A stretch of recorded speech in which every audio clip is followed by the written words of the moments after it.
continues to be a deadbeat father that refuses to see his daughter, as he discovers a hidden tracker inside his ear. Hello? 뭘 봐, 이 새끼야. Okay, all the wrinkles. Then the police officer that also saw the games take place got shot by his own brother, which was the dude he was looking for, and his mama wakes him up. And 2 years later, the same cop now works in parking duty. Oppa, you so cute. Man, you ain't my girl no more. I'm leaving for the milk. So the cop's name's Junho, and he spent the last 2 years trying to convince the higher ups of the Squid Games, but due to a lack of evidence, nobody believes him. Meanwhile, Gi-hoon used the prize money to buy a motel. What the hell you want? You don't want to see your friends? Hada?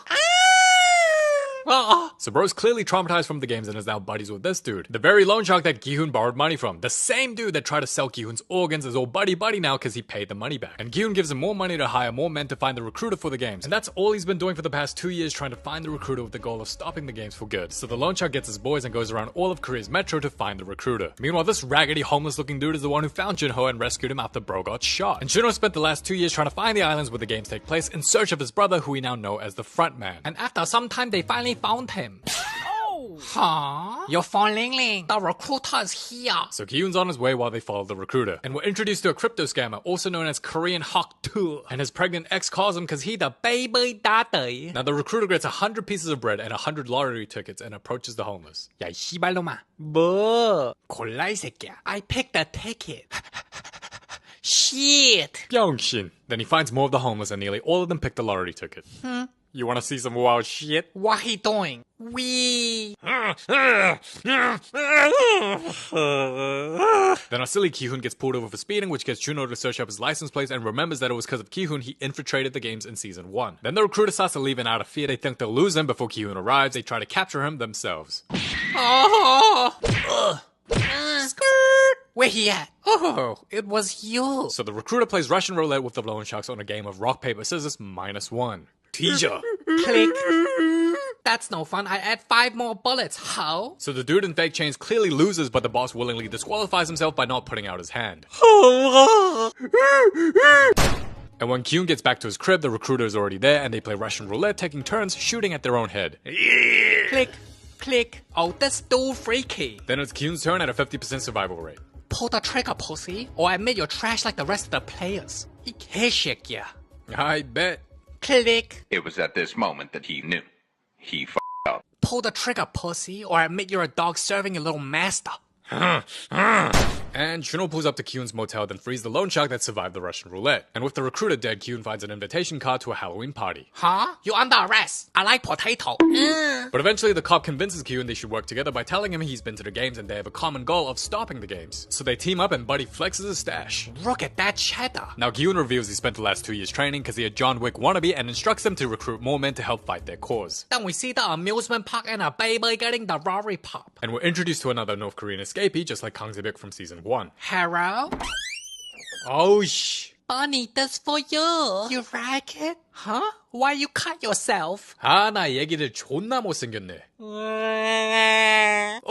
Then the dad comes and takes her away. Now throwback to season 1, this dude is Gi-hoon's bestie and that's his bestie's mom, and this kid is Se-byuk's little brother. So when Se-byuk and his bestie died, Gi-hoon puts the kid under her care and gives her more than enough money to retire. But fast forward 2 years later, his bestie's mom is still working and the kid is now in high school and hit the puberty. Bruh, how you gonna treat them better than your own daughter? And for this escapee, we'll call her Norfie. So Norfie left her daughter and fled to the south and hopes to reunite with her daughter one day. But in the meantime, she depressed, thinking her child is most likely dead. Then some mysterious dude trying to farm aura hands her the Squid Game card, and the next day the baby want Rory from Bunny again. Teehee candy. Psych. Bitch, I don't know you like that. Go cry about it. And the baby passes out. Should've gave that kid some candy. Now Gi-hoon gets a location tracker implanted on him, so if anything happens, they'll know his location at all times. And they also recruited a bunch of dudes to help find the island and stop the games. Then bro calls his daughter. Hello, if this is a scammer, I will sue you. 나 영어 못해. So Buddy locks in and goes to the Halloween party and is escorted by one of the guards who takes him to talk to the front man. You should have took the flight, stupid. Now you a dumbass and a deadbeat. I wanna play hero. You ain't gonna do shit,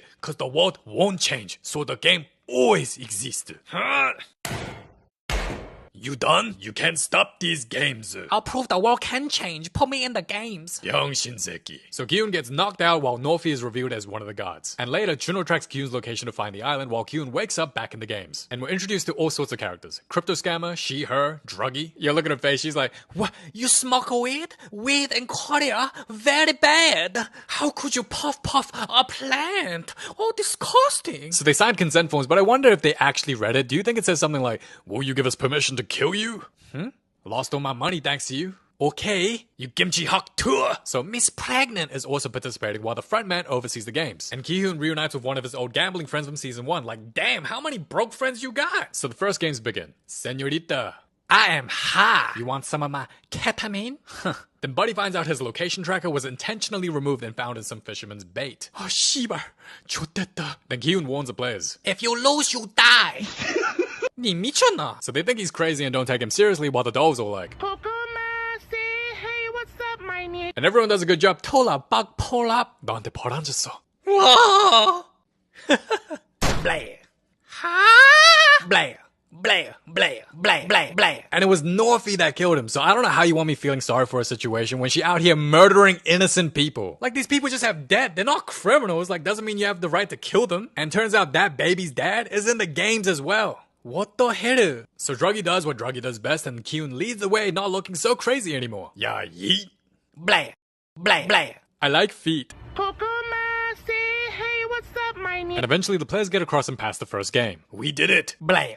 Oh, she heartless. So 101 players died from the first game. Then the players start begging for their lives, but the gods are like, we ain't forced you here, y'all chose to come, the fuck? So they start showing the money, which feeds into the players' greed, and if the majority vote to leave, each player will get 24 grand USD. It'll be split evenly at 100 grand per person dying with a total prize money of $45.6 million, hence 456 players. And since 24 grand is nowhere near enough for the players to pay back their debts, they start voting to stay in the game. I've played these games before! Great, you can help us, the fuck. And when the vote is tied, player number 1 votes to continue the games, and he turns out to be the frontman. Which is funny because player 1 for the first season was the host and creator for the Squid Games, and now we got the frontman with the same number as the imposter. And to help players in the next round, Ki-hoon tells them the second game is Dalgona, telling them not to choose the umbrella. Then Imposter and Marine join Gi-hoon group. Meanwhile, the guy tried to sell player organ but can't cause Norfi keeps hitting the brain and heart. So she gets a warning from the higher-ups to stop getting in their way, and she's like, I'm just doing my job. And for the second game, they will pick the triangle, trusting Ki-hoon. Ta-da! Huh?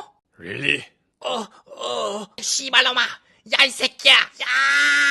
But it was just a dream. 야, 전 남친. Chunia, I don't get the abortion. But you know money. So? And for the actual second games, turns out it's not Dalgona, so Ki-hoon is seen as a fraud and a liar. 이런 사기꾼 새끼. And players start forming in groups of 5. Now I feel like they tried really hard to make another girl boss like Hang Se-byuk, but it just didn't hit the same. Because the more characters are introduced, the less screen time everyone else gets, meaning it's difficult to actually get attached to a character when every character except Ki-hoon gets little to no screen time. Like, I watched the show twice and I still don't know half their names. Hello? I'm pregnant. You wouldn't refuse a pregnant lady, would you? So to explain the second game simply, they get 5 minutes to complete 5 mini-games of Dakji, Hit the Rock, Kongi, Beyblade, Let It Rip, and Chegi. All traditional Korean kids games. So one team can't even hit the rock and boy starts pissing himself in his final moments as both groups fail. And when this dude is clearly not dead so the gods can sell his organs, Norfi makes sure to hit his brain and heart so the gods can't make money. Then we're introduced to druggie number 2. Now for this group, they actually do pretty well, like even a granny be cooking, but this lady who's a shaman starts cracking under pressure. Hi, no man. Shaky. You want that so bad, I do it for you. I'm just playing. Beyblade, here, let it rip. Then player 120 comes in clutch and they survive the second round. Yo! I think he forgot he's the front man. And while other groups pass and fail, it's finally Ki-hoon's turn. Hiya! What the? Yo, I'm not gonna lie, this sequence was absolutely cold. Then the frontman purposely starts wasting time because he wants things to be spicy, but they still make it in time and advance to the next game. And Norfi gets attacked. You keep killing player, I cut your finger, okay? And for the third game is called Mingle, where a number is called and you must form a group in the number called and get into a room within a designated time frame. For example, if the number is 4, you need to get in groups of 4 before the timer runs out. So for one group where there's only 3, you die. 둥글게 6. Huh? 나가! Come here. I fall. Wait, where's Youngmi? 언니. Youngmi! Psych, that's 6.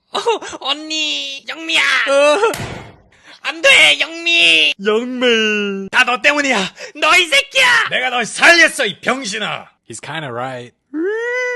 Then for the next round, the game announces 2 players. So the druggies ditch the nerd, and this dude pulls her hair while this guy kicks him in the nuts and gets to the room. And the frontman starts showing glimpses of his true colors. What the hell? And for the third games, Norfie doesn't interfere, so players still alive were sent to get their organs sold. Meanwhile, Juno's team's practically hopeless as they keep failing to find the island. And with 100 players remaining, if they vote to leave now, they get 350 grand each, which is a pretty good deal considering it's highly unlikely they're going to survive. But no, clearly these players are in a lot of debt, or they're just plain greedy, because honestly, if you're that greedy and want high risk, high reward, then just cash out and put it all on black. At least if you lose, you won't die. So the votes turn out to be a tie, and the gods say they'll do a revote tomorrow as tensions rise between the X's and O's. And what do you know, for dinner they give each player a fork. Can I lick your feet? I like kimchi. So when the druggies threaten the nerd and tells him to vote, oh, crypto scammer speaks up. 뭐야 너 니 뒤질래. The next time I get high, I'll make your pregnant ex mine. She'll love it.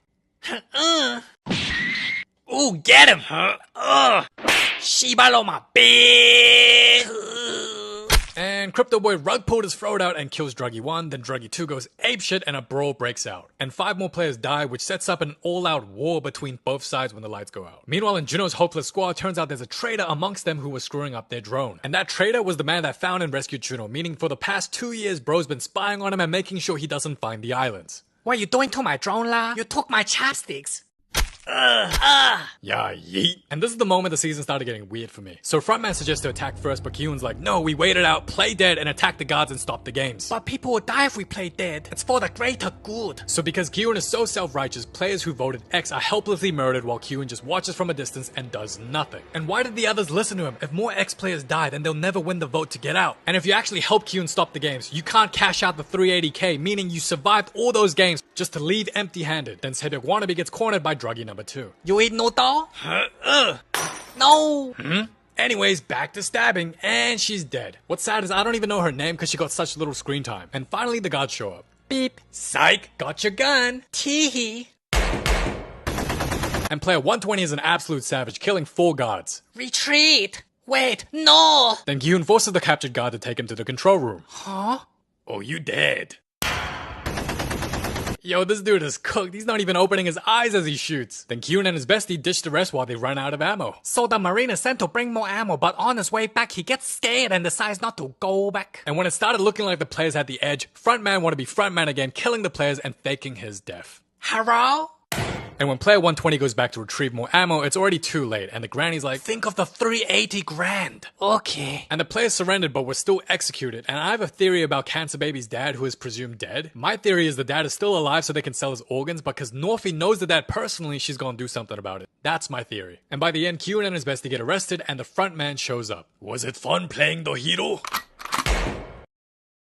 Wee. And the season ends on a cliffhanger so everyone can look forward to season 3. And the preview for the next season shows the girl and a boy doll. Overall, the plot for the season was a lot better than I expected. The only problems I would say is the pacing felt a bit slow at times and way too many characters introduced that had little to zero screen time. But the acting was peak and it was cool to see Sebek's brother grown up. And it was interesting how we got to see from one of the gods' perspective and how we knew who the imposter was from the beginning and got to see new games unfold. I'm excited for season 3, but I'm also curious to know your thoughts. So let me know in the comments below.